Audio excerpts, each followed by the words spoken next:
Jokowi selalu dikagumi dalam forum internasional. Sebelum kita lanjut, jangan lupa subscribe dan nyalakan loncengnya agar tidak ketinggalan info terbaru lainnya dari tanda kutip. Selepas KTT G20 Argentina, di mana kehadiran Indonesia diwakili oleh Wakil Presiden Yusuf Kala, penggiringan opini yang menyudutkan Jokowi mulai digencarkan. Dengan logika yang sangat menyedihkan, para pendukung Prabowo coba menghubungkan ketidakhadiran Jokowi disebabkan kapasitas Jokowi yang tidak diperhitungkan, bahkan Indonesia yang tidak memiliki pengaruh. Mungkin pendukung Prabowo terbiasa mengolah informasi menjadi kebohongan. Jokowi memang tidak hadir di KTT G20 Argentina 2018. Namun, lupakah kita Jokowi hadir di KTT G20 di Jerman tahun lalu? Bahkan Jokowi bertemu para kepala negara berpengaruh mulai dari Amerika Serikat, Prancis, Turki, dan lain-lain. Tidak hanya itu, beberapa bulan lalu Jokowi pun membuat kagum pemimpin dunia di World Economic Forum ASEAN dengan pidatonya dengan tema Avenger. Jikapun mereka membahas ketidakhadiran kepala negara dan diwakilkan oleh wakilnya, tidak terhitung banyaknya kepala negara besar di dunia yang bertindak seperti itu. Namun, lebih dari itu, sebenarnya cara pandang kehadiran yang dijadikan rujukan utama adalah salah kaprah. Di atas kehadiran, yang terpenting adalah dampak dari kehadiran Indonesia setelah forum tersebut, dan itulah yang selama ini dilakukan Jokowi. Masih teringat jelas di benak kita semua saat Pilpres 2014 lalu, di mana Presiden Jokowi saat kampanye selalu dicitrakan oleh para lawan politiknya sebagai sosok yang tidak memiliki kapasitas pemimpin dunia. Pembawaannya yang sederhana dan apa adanya dicitrakan oleh lawan Jokowi sebagai kekurangan Jokowi saat tampil di dunia internasional. Jokowi dianggap mereka akan membuat malu Indonesia di dunia internasional karena pembawaannya yang dianggap tidak tegas dan berwibawa. Namun setelah 4 tahun menjabat, apa yang terjadi? Rasanya belum luntur kebanggaan kita sebagai warga Indonesia saat para pemimpin ekonomi dunia di depan forum resmi IMF World Banking Meeting menyampaikan kekagumannya terhadap pidato Presiden Jokowi yang mereka anggap menaikkan level sebuah pidato di forum resmi internasional.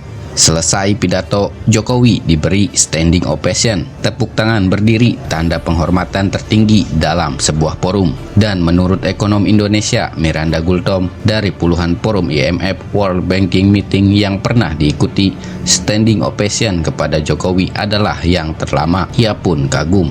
Direktur Pelaksana IMF Christine Lagarde menyebut, pidato Presiden Jokowi luar biasa karena telah menaikkan level pidato. Adapun Presiden Bank Dunia Jim Yong Kim mengatakan, saya rasa setelah Pak Jokowi sudah tidak ada lagi dari kami yang memberi sambutan karena semua pesannya sudah disampaikan oleh Presiden Jokowi dengan sangat baik.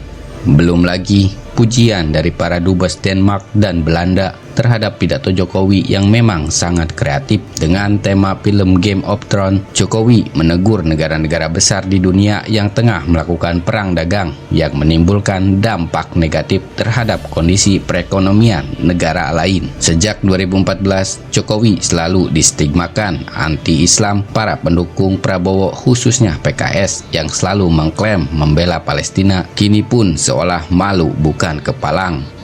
Di saat Presiden Jokowi dengan tegas membela kemerdekaan Palestina di berbagai forum dari mulai PBB hingga Interpol, Prabowo justru mendukung pemindahan kedutaan Australia ke Yerusalem, yang artinya mendukung penjajahan Israel terhadap Palestina. Untuk diketahui, di forum Interpol, Kapolri Tito Karnavian atas perintah Jokowi memperjuangkan agar kepolisian Palestina bisa diterima masuk sebagai anggota Interpol setelah sebelumnya terus digagalkan. Berkat lobi Indonesia di 2018, untuk pertama kalinya kepolisian Palestina pun resmi menjadi bagian Interpol. keputusan penting yang tidak banyak orang tahu. Adapun di forum PBB, bukti nyata penilaian dunia internasional terhadap kemampuan Indonesia dalam memperjuangkan perdamaian dunia di bawah rejim Presiden Jokowi terlihat nyata saat Indonesia terpilih menjadi anggota tidak tetap Dewan Keamanan PBB. Tidak main-main, posisi anggota Dewan Keamanan PBB itu adalah rebutan seluruh negara karena bisa mengintervensi posisi dan penempatan pasukan keamanan dunia.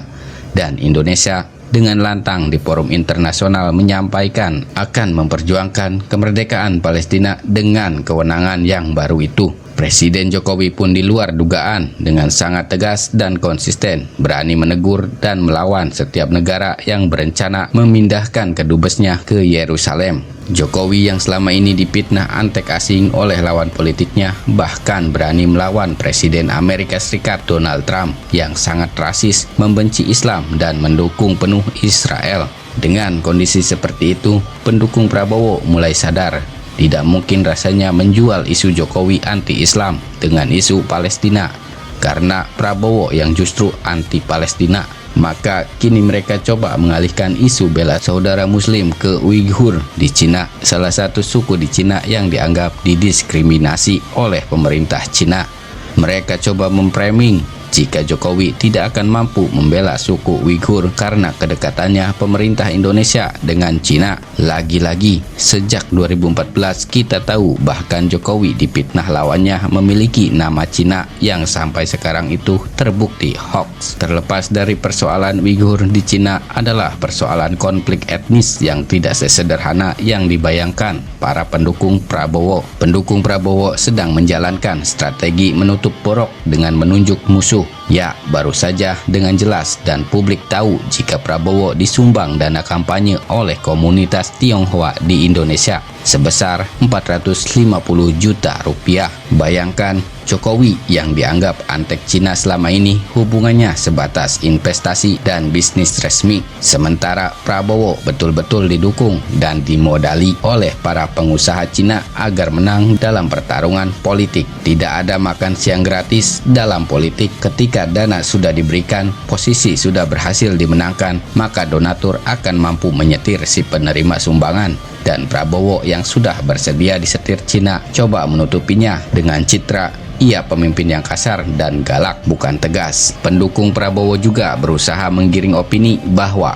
hubungan Indonesia dengan sesama tetangga Melayu Muslimnya, Malaysia, semakin renggang karena Mahathir Mohamad, pemimpin Muslim di sana, menang dan tidak sejalan dengan Jokowi. Suatu hal yang konyol karena bahkan sebelum Mahathir Mohamad terpilih kembali menjadi Perdana Menteri, di depan media CNN ia menyampaikan kekagumannya kepada Jokowi yang dinilai sebagai presiden yang demokratis dan pemimpin dunia yang berani dan hebat. Saat terpilih menjadi Perdana Menteri, Mahathir Mohamad pun memilih Indonesia sebagai negara di ASEAN yang dikunjunginya karena pertimbangan Jokowi sebagai pemimpin di ASEAN yang paling berpengaruh. Mahathir dan Jokowi pun sepakat untuk bersama-sama membela dan terus memperjuangkan hak Muslim di Rohingya, Myanmar. Dengan konsisten Presiden Jokowi untuk membela saudara Muslim di dunia selama menjabat, Mahathir pun dengan sangat yakin dan mantap memilih Indonesia sebagai mitranya memperjuangkan isu tersebut.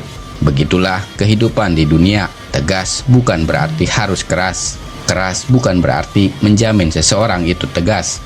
Bahkan bisa saja lembek. Itulah contoh yang paling mewakili dalam melihat Jokowi dan Prabowo dalam hal kepemimpinan politik. Jokowi yang tampil sederhana di berbagai forum internasional, ketegasannya diakui dan disegani dunia internasional karena Jokowi tegas dalam tindakan kebijakan politik yang real. Sementara Prabowo dengan penampilan yang garang, bak macan lapar, ternyata tidak pernah sedikit pun mendapat simpati dari dunia internasional. Bahkan dunia internasional melihat Prabowo adalah sosok yang bisa disetir. Cina, Australia, dan Amerika Serikat misalnya, mereka menaruh harapan kepada Prabowo di 2019 untuk bisa menjadi presiden, sehingga ketiga negara itu bisa menyetir presiden, lembaga negara tertinggi di negara ini, untuk mengikuti kepentingan pribadi para bandar dan taipan dunia, yaitu mengeruk kekayaan Indonesia tanpa memikirkan kesejahteraan rakyat.